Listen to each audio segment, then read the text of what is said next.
Now, when it comes to the headline writers, they're not calling out Trump's lies about the Durham report, even though he's been threatening Hillary Clinton's life. So they're not going to call out his lies on a lot of this shit. It says, "Have you heard of the latest conspiracy theory that's fueling the bizarre fantasy life of the right wing media? The liars, the liars on the right wing media definitely think that they've got a hot one with the Durham report, an official sounding document that Republican propagandists will have you believe proves that Hillary Clinton spied on Donald Trump, which she didn't.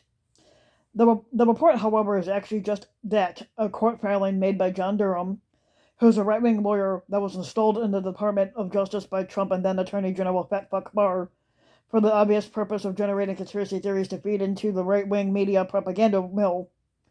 The Foe has been dry humping this report non fucking stop. Trump just used it as an excuse to once again threaten Hillary Clinton's life, and unfortunately, the mainstream media is failing to push back by labeling this conspiracy theory for the bucket of fucking nonsense that it is.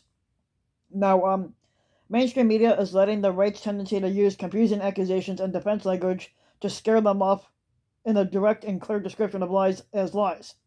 Certainly, there's a woe in the future of anyone who actually tries to read this supposed evidence for Clinton's spying operation. The court filing is full of techno argle bargle that would cause the eyes of even the most enthusiastic programmer to gloss and glaze over, and much less the average journalist. The government's evidence at trial will also establish that among the Internet Data Tech Executive One and his associates exploited was the domain name system DNS, internet traffic pertaining to a particular healthcare provider, Trump Tower, Donald Trump's Central Park West apartment building, the executive office of the Squatter of the United States, and Tech Executive One's employer, Internet Company One, had come to access and maintain dedicated servers for the EOP. Um, as part of a sensitive arrangement where it is provided by the DNS resolution services to the EOP. Now, Tech Executive One and his associates exploited this arrangement by mining the EOP's DNS traffic and other data for the purpose of gathering derogatory information on Donald Trump. So, if you feel baffled, imagine how impossible it is that Donald Trump had suggested to inject bleach. Now, Trump understood. Now, if Trump had understood any of this language, he certainly couldn't explain anything because he's a fucking idiot. Because he claims that this is a scandal far greater in scope than Watergate, and thus here's the spoiler alert: it's fucking not. So many gallant reporters, including John Skolnick of Salon, have actually tried to figure out what the fuck the Durham report is all about. Unsurprisingly, the conclusion is that this is a big fat fucking nothing burger. Another in a long line of empty right-wing conspiracy theories about the Clintons that date all the way back to Whitewater. Now, the mainstream media is once again letting the right-wing bully and scare them off, plainly labeling lies and conspiracy theories for what they fucking are. The headline for the New York Times debunking of the Durham conspiracy theory lamely called it off track, even though plainly fucking nonsense is a conclusion anyone who actually reads the article, which would be a tiny percentage of people, would reach. Worse is the Washington Post's supposed fact check, which is headlined, "Here's why once again, um, here's why once again why Trump once again is claiming spying by Democrats," without noting that it's a lie or falsehood. The article debunks Trump, but yet again, few who actually read the whole article, especially since it's full of the same dense legacy and techno barble.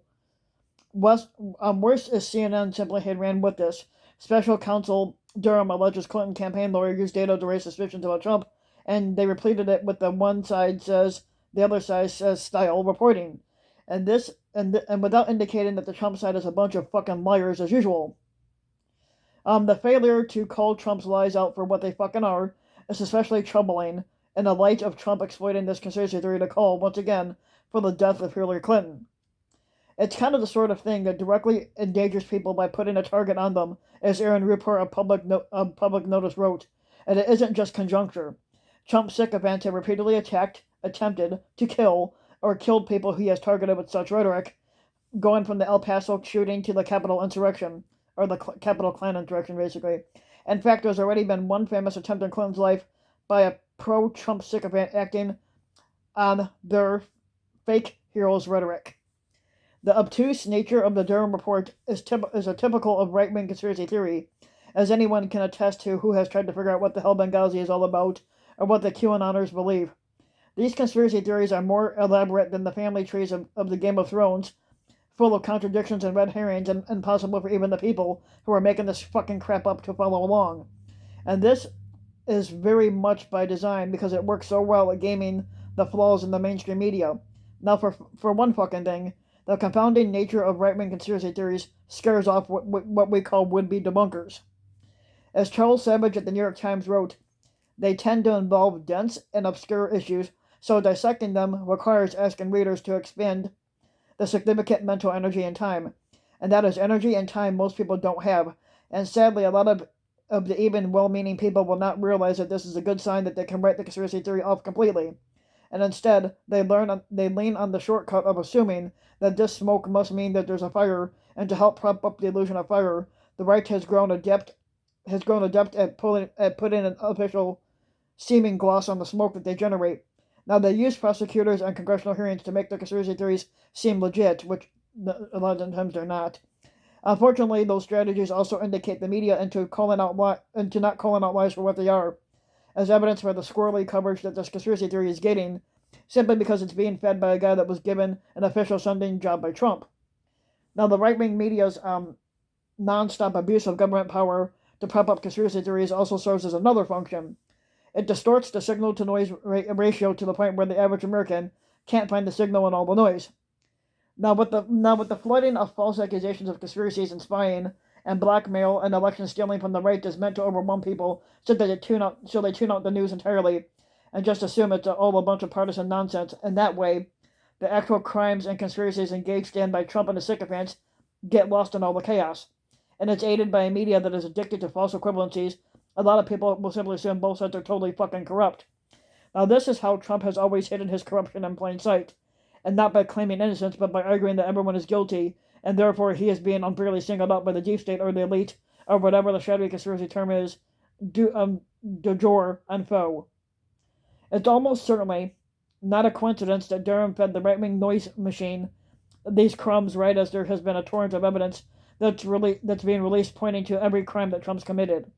Now, Trump's accounting firm just fired him in response to new documents that were filed by the New York District Attorney Letitia James, showing significant additional evidence that Trump and his family obviously committed financial fraud, and that's on top of a surge of reports from both media sources and the January 6th committee, indicating that Trump was on a document destruction spree while in office, especially with regards to anything that could expose him to a conspiracy to overthrow the 2020 election.